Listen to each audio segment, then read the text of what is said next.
Good morning, happy morning, energetic morning. நான் உங்கள் கார்த்திகேயன் ராஜேந்திரன். இன்னைக்கு நாம எனர்ஜெட்டிக் வித் ஃபைனான்ஸில் என்ன பார்க்க போகிறோம் அப்படின்னா, நாம் ஃபைனான்ஸை மேனேஜ் பண்ணணும், ஃபைனான்சியலாக ஃப்ரீடம் அச்சீவ் பண்ணணும் அப்படின்னா நீங்கள் ப்ரெசண்டில் ஒர்க் பண்ணணும். மீன்ஸ் நாம் ஃப்யூச்சரை பற்றி திங்க் பண்ணுறதுனாலையோ பாஸ்ட்டை பற்றி கவலைப்படுறதுனாலையோ எதுவுமே மாற போகிறதில்ல. இப்போ நீங்கள் என்ன பண்ணுறீங்க அப்படிங்கிறது தான் உங்களுடைய லைஃப்பை டிசைட் பண்ண போகுது. ஸோ நீங்கள் ஒரு இடத்துல ஸ்ட்ரக் ஆகிட்டீங்க, ஸ்ட்ரெஸ்டாக இருக்கீங்க, ஓவராக திங்க் பண்ணுறீங்க, இதெல்லாம் பார்த்தீங்க அப்படின்னா ஒன்று நீங்கள் ஃப்யூச்சரை பற்றி யோசிச்சுட்டு இருப்பீங்க, அல்லது பாஸ்ட்டை பற்றி கவலைப்பட்டுருப்பீங்க. அதை ரெண்டையும் விட்டுட்டு இப்போ நாம் என்ன பண்ண போகிறோம், இன்றைக்கி நாம் என்ன பண்ணுறது நம்மளோட ஃப்யூச்சருக்கு உதவும் அப்படின்றத நீங்கள் யோசிங்க.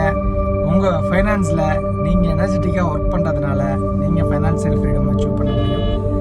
தேங்க்யூ. Move ahead.